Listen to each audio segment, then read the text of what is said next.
Kaj mislite? Bo v prihodnje dovolj hrane na naši mizi in kako bo ta hrana pridelana?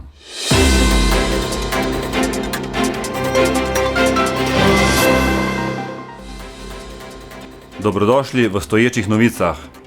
Izpostaviti je potrebno, da se Evropska unija zaveda, da je glavna skrb kmetijske politike zagotoviti stabilen dostop do zadostne količine cenovno dostopne hrane, kar se že kaže tudi z mnogimi sprejetimi zakoni ter z uvajanjem novih modelov kmetovanja, kot je na primer strategija od vil do vilic.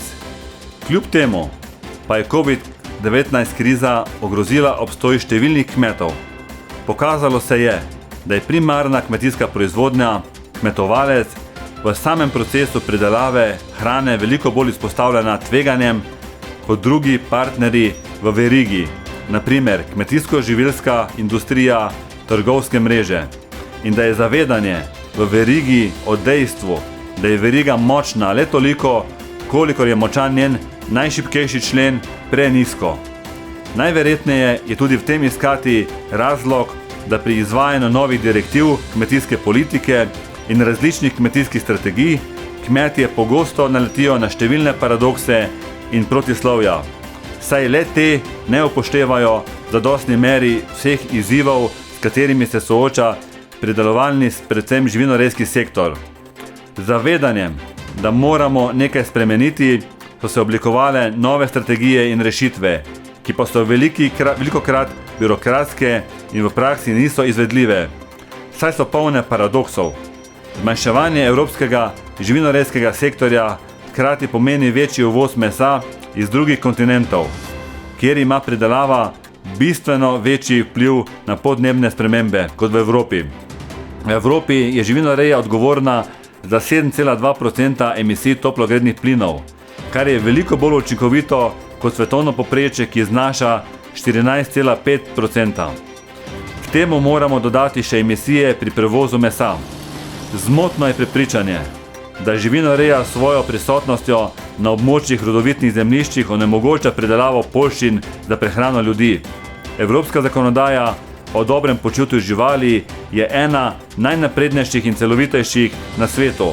Zato bi se pri uvozu mesa od drugih kontinentov morali vprašati, v kakšnih okoliščinah so bile živali na teh območjih rejene.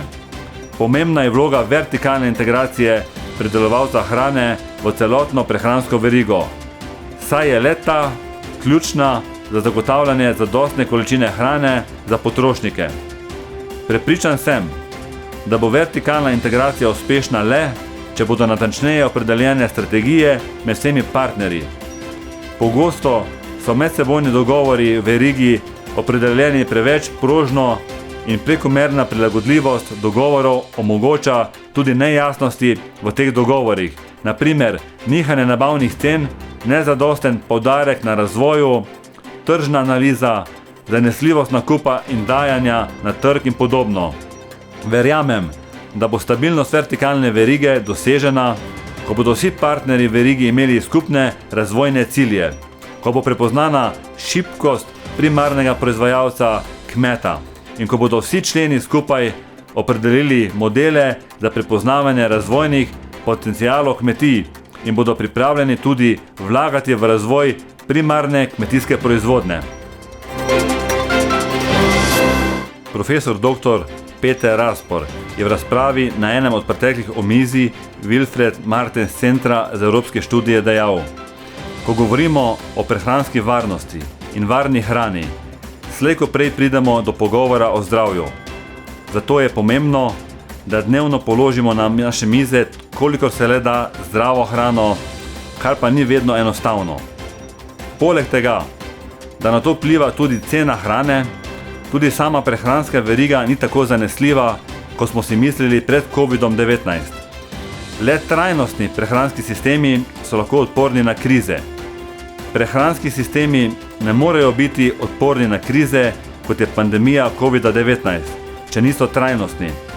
V prehranski verigi primarni predelovalec kmet, prehrambena industrija, trgovska podjetja ni omogočenih poštenih gospodarskih odnosov in možnosti preživetja vseh akterjev, zlasti primarnih proizvajalcev kmetov. Zato moramo delati na uvedbi novih tehnologij in tudi z večjo ozaveščenostjo javnosti povišati povpraševanje po lokalno pridelani hrani. Pomembno je omogočiti in pospešiti prehod na pravičen, zdrav in okolju prijazen živilski sistem. Zagotavljanje svetovalnih storitev kmetom, možnost izkoriščanja različnih finančnih perspektiv za nove investicije, pa tudi povratne informacije o rezultatih raziskav in inovacij. Vse to je potrebno orodje, ki lahko pomaga razrešiti napetosti, razviti in preizkusiti rešitve, premagati ovire in razkriti nove tržne priložnosti. Kmetovanje bo v prihodnosti imelo velik vpliv na samo predelavo hrane, posledično tudi na prehransko varnost. Ni pomembno samo, koliko hrane proizvedemo, temveč tudi, kako jo distribuiramo, koliko stane in kako dobro je poskrbljeno za vse člene v prehranjevalni verigi. In ne nazadnje, tudi kako ozaveščeni so potrošniki glede tega, kaj v resnici jedo. Uspešni kmetijski politiki Evropske unije in kmetovalcem se lahko zahvalimo, da v Evropi ni lakote. Pred seboj imamo še veliko izzivov, ki jih moramo aktivno reševati, da bomo imeli zagotovljeno preskrbo s hrano tudi v prihodnosti.